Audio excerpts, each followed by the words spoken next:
지금 임대주택 2026년도 임대주택 수급 기준이 역대급으로 완화되면서 이게 이제 아직까지는 모르지 않습니까? 지금 2025년도 12월 말에 지금 이 녹화 기준입니다. 아직 이제 내년에 어떻게 될지 모르는 상황에서 과연 이게 역대급 완화가 되어서 우리한테 실제적으로 얼만큼 도움이 될 수 있을까? 저도 사실 이 방송 녹화를 하면서도 좀 의문스러울 때가 많아가지고 아직까지 역부족이지 않겠나 하는 생각이 들 때가 많습니다. 지금 이재명 정부가 들어서 가지고 굉장히 지금 많은 지금 변화를 추구하고 있죠. 지금 이번에도 얼마 전에 어젠가 국토부하고 이제 국토부 장관하고 이제 이렇게 어 청문회 같은 아닌 인사 하여튼 질문 질의 시간을 가지면서 굉장히 이재명 대통령께서 또 송곳 같은 질문을 많이 날리셔 가지고 이제 국토부 장관께서 도 답변을 하는 그런 영상을 보긴 봤는데, 그걸 보니까 이제 외곽으로 떨어진 이제 임대주택들, 그런 임대주택들을 오히려 이제 지금 이 중심으로 진짜 중심이 어디겠어 서울, 그냥 서울 도심 지역 이런 데 말씀하시는 거겠지, 맞죠? 서울 도심 지역 이런, 과연 그게 가능할까 하는 생각도 들고, 서울이 아니더라도 중심 도시 지역은 많지 않습니까? 예를 세종시도 있고 많지 않습니까? 근데 이제 보통 지금 영구 임대주택이 보통 지금 외곽 지역에 많이 떨어져서 짓지 않습니까? 맞죠? 지었지 않습니까? 이때까지. 근데 그거를 이제 좀 교통 편리한 중심 지역으로, 그러니까 LH가 매입을 해서 건설사는 바로 도급을 줘서 바로 짓게끔 하는 방식을 써가지고 다이렉트로 바로 해가지고 굉장히 좀 이렇게 건설 비용이라든가 이런 걸 줄이고 어, 그런 방식을 쓰면서 이제 한번 해보는 게 어떻겠냐 그렇게 또 말씀하시더라고요. 현재로서는 조금 이제 그렇지 않더라고. 건설사가 먼저 이제 땅을 매입해가지고 그냥 아예 건설사가 다 지어버립니다. 그래가지고 LH에 파는 상황. 그러면서 이제 프리미엄 붙고 이래가지고 가격이 이제 비싸게 책정이 되면서 또 우리 서민들에게 돌아가는 임대 아파트도 약간 이제 비싸게 책정되는 그런 방식이었는데, 차라리 건설사는 그냥 건축만 하잖아요. 건축만. 자기가 땅 사가지고 매입해가지고 하는 방식을 쓰는 게 아니라 LH가 땅을 다 사고 하도급을 주고 건설사에게 건설사 하도급 주면 이제 거기서 건축만 하잖아요. 건축만 짓고 이제 LH가 모든 거를 이제 매입해서 임대하는 방식, 그런 방식을 이제 취하면 어떻겠냐고 이제 권고를 하셨는데, 과연 그렇게 돼야 되죠. 돼야 되고 또 도심지에 임대 아파트를 짓는다는 그런, 솔직히 좀 약간 좀 어려운 상황인 것 같기도 하고, 맞죠? 굳이 꼭 이 중심 지역이 아니더라도 그래도 너무 외곽에서 벗어나지 않는 곳, 그런 곳을 찾아서, 맞죠? 좀 교통도 편리하면서 특히 임대주택은 기초수급자분들, 이렇게 좀 약간 소득이 어렵고 이런 분들이 살아야 되는 상황이기 때문에, 그리고 그분들은 또 연로하시잖아요. 또 연로하시기 때문에 병원도 자주 가야 된단 말이죠. 그러면은 이제 병원도 있는 이렇게 상권이 구성된 그런 데가 좋겠죠. 앞으로 이제 저출산이 계속되면서 이제 고령화가, 이제 지금 현재 인구들이 고령화 추세로 계속 넘어갈수록 고령화 인구 비중이 훨씬 더 높아지겠죠. 맞아요. 그래 되면서 이제 실제 이제 그 뭐라 그러나 이 소득 능력, 그러니까 실제로 이제 돈을 벌어들이는 경제 인구들이 굉장히 많이 줄어들면서 오히려 고령화만 이제 늘어가는 추세. 그런 추세로 간다면 이건 이것도 이제 심각한 상황이 될 수밖에 없는 그런 상황에서 또 벌어지는 일 또 이제 대비를 해야 된다는 거죠. 어쨌든 이 임대주택은 현재로서는 기초수급자들을 이제 우선으로 하는 정책이란 말입니다. 근데 이 기초수급자분들이 전부 다 현재 다 그 임대주택에 다 들어가지 못하고 있는 상황이죠. 일단 물량이 딸리고 물량도 딸리고 이제 그렇기 때문에 아직 일단 한번 화면을 넘어가면서 제가 정리한 내용을 대충 한번 보면서 다시 한번 말씀드릴게요. 뭐 나는 왜 안 되지 하는 그죠, 뭐죠. 기준이 내년에 완화될 텐데 체감이 안 올 수도 있다는 겁니다. 체감이. 기준이 완화되는데 왜 내까지 안 오지? 뭐 이럴 수도 있는 거고 맞죠? 어. 특히 1인 가구는 왜 계속 탈락할 수도 있는 상황인지 그걸 한번 들여다보죠. 지금 이제 뭐 뉴스에서 말하는 완화 이런 거는 이제 소득 기준을 상향시켰죠, 현재. 1인 가구 이제 기준 중위소득 256만 원으로 이제 중위소득 상향시키면서 기준이 되는 중위소득이 올라가면서 이제 거기에 뒷받침되는 이제 주거급여를 받는 이제 그 지분 수급 비율 그다음에 그런 게 다 높아졌죠, 맞죠? 그리고 임대주택 기초수급자에 대한 기준도 높아진 거죠. 상향 조정된 거죠. 기준 중위소득이 올라갔으니까. 예. 그다음에 이제 뭐 무주택자 청년분들이 이제 기회 확대된다는 뭐 이런 게 이제 뉴스에서 말하는 거고, 자산 기준 일부 조정했다. 이제 자산 기준 일부 조정했다. 뭐 이런 말이 있는데 기준이 완화됐다는 것은 이제 당첨 확률이 올라가야 되는데 실제 그렇지 않다는 거죠. 당첨 확률이 올라가야 되는데 이게 잘 이게 안 된다는 거죠. 그렇게 한번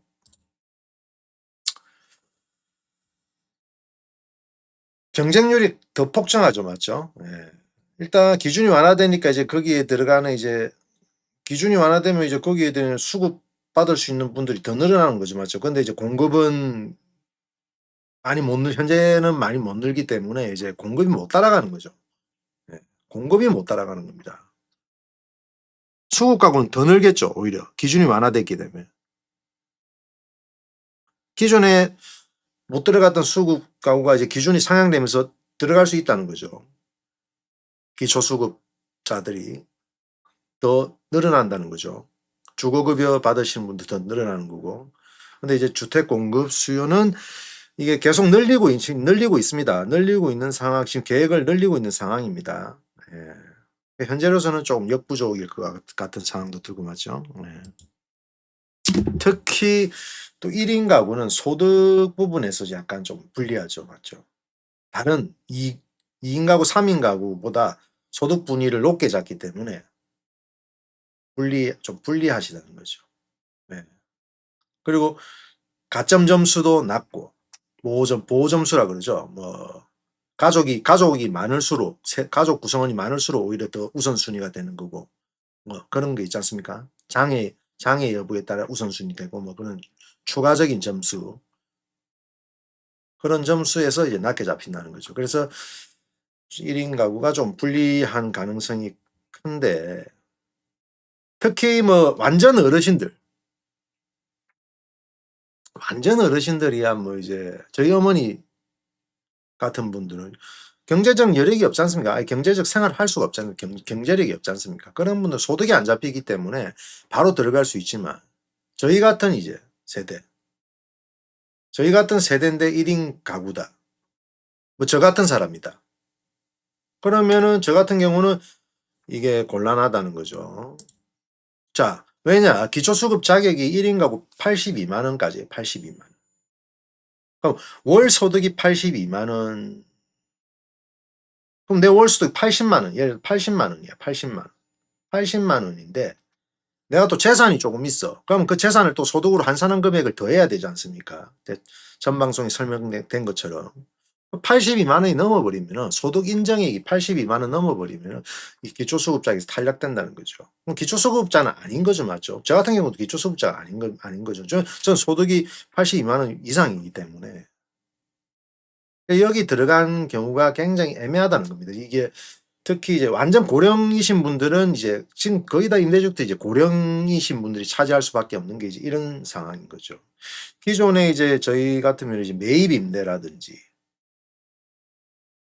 이런 걸 찾아봐야 되죠. 아니면 차라리 주거급여를 받으셔야 돼요. 주거급여. 주거급여는 기준 중위소득의 이제 48%까지니까 120 내년에 123만 원. 120 소득 인정에 123만 원이면은 이제 합격이 된 거 주거급여 이제 월세를 지원받아 가지고 기존에 지금 월세 사시는 분들이 그 월세를 지원받는 형태, 주거급여 지원받는 형태. 그런 식으로 가야 된다.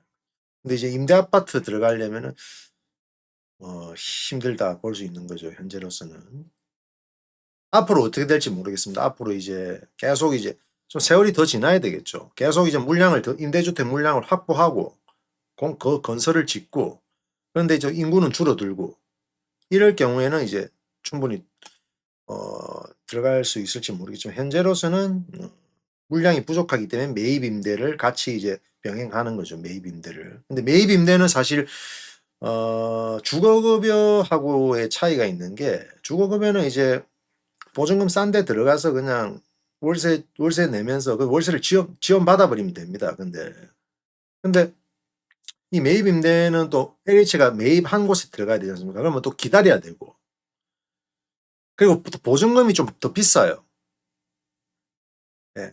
LH가 매입한 곳에 들어가야 되기 때문에 그게 이제 내가 내 마음대로 입맛대로 선택할 수가 없는 거잖아. 근데 월세는 저렴하다는 거죠. 그 대신에 월세는. 그 대신에 그거를 이제 주거급여를 지원을 받으려면 주거급여 자격이 돼야 되는데 또 주거급여 자격이 안 되는 분들은 이제 월세를 어느 정도는 부담해야 된다는 또 부분도 있고. 그러니까 완전히 기초수급자가 아닌 이상은 현재로서 그 영구 임대 아파트에 들어가지 못하는 이상은 조금은 이제 어느 정도는 공짜는 아니다. 완전히 그렇다. 현재 그렇습니다. 지금 앞으로 어떻게 될지 모르죠, 맞죠? 앞으로 어떻게 될지 모르고 그 상황이 예, 더 물량이 확보돼야 됩니다. 확보돼야 되고 현재로서는 일단은 지금 이제 저희 같은 또래들은 또 경제적인 또 이게 활동을 할 수 있는 가구이기 때문에 경제 활동을 하면서 일단은 살아나가야 되죠. 살아나가야 되고 그리고 이제 뭐 좀 소득이 낮은 분들은 주거급여를 지원받으시면 되는 거고 그런 방식으로 가야 되는 거고 완전히 이제 고령자 이제 저희 어머니 또래 뭐 아버지 또래 이런 분들은 이제 영구임대주택에 이제 들어가시는 게 좋은 건데 이제 물량이 빨리빨리 확보될수록 이제 들어가야 되죠. 물량이 확보돼야 됩니다. 맞죠? 그래 가지고 전부 다 이제 임대 아파트에 들어갈 수 있도록 그렇게 돼요. 지금 아직까지 반지하 사시고 이런 분들 많잖아요. 반지하 사시고 좀 약간 환경이 어려운 곳에 사시더라고. 그 지금 물량이 부족해서 그럴 수도 있고 아니면 또 그걸 이 제도 자체를 또 모르는 분도 계시고 아니면 또 귀찮아서 아예 신청하는 그것 자체도 그러니까 거기에 딱 이제 그냥 젖어 버리는 거지 그냥 향수에. 어 그런 것도 있고. 하여튼 제가 볼 때는 주위에 그런 분들 계시면은 임대 아파트 가시는 게 좋겠죠. 좀 알려 드리세요. 알려 드리고. 현재는 지금 정부가 최대한 노력을 하고 있습니다. 맞죠? 계속 노력하고 있고 저희도 계속 뭐 알아보지만은 뭐 잘 되겠죠. 맞죠? 예 잘 될 것 같습니다. 하여튼 안타까운 또 현실이 이렇게 있다는 거죠. 실제는. 기준이 상향됐지만은 이게 앞으로 또 내년에 또 어찌 될지 모릅니다. 맞죠? 물론 지금보다는 좋아지겠죠. 맞죠? 예. 앞으로 이제 더 이제 좋아져야 되죠. 맞죠? 예. 현재는 뭐 저도 뭐 별 할 말이 없어서 너무 제가 이제 전 방송에서 이제 자꾸 이제 기준이 상향돼서 이제 좋다고 이제 이렇게 방송을 하긴 했지만 또 사실 또 그 조건에 안 맞는 또 여러 가지가 있지 않습니까? 맞죠? 그래서 또 요런 또 혼자 이렇게 중얼거리는 요런 또 방송도 하나 녹화를 해 봅니다. 예. 하여튼 좋은 하루 되십시오.